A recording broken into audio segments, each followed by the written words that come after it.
Vamos a ver lo que son referencias mixtas. Como por ejemplo, vamos a ver que es igual, que nosotros queremos que siempre esté estable va a ser la fila, no la columna. Multiplicamos. No, de 4, ok, va a dar 1, no podemos ver,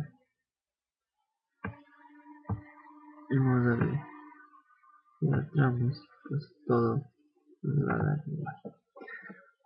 Igualmente vamos a hacer con todos los demás.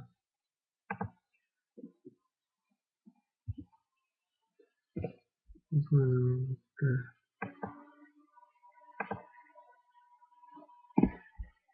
y vamos a ver si nos va a dar correctamente.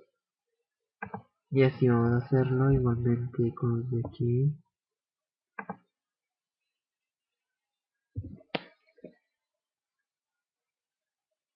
Exacto. Arrastramos. O es decir, rellenamos. Y con el último que es el 4 igual.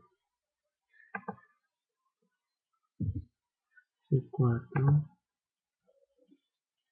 por 1 que es 4.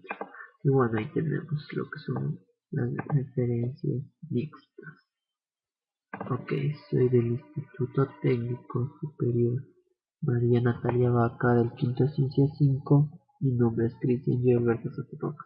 Espero que les haya servido de mucho. Gracias.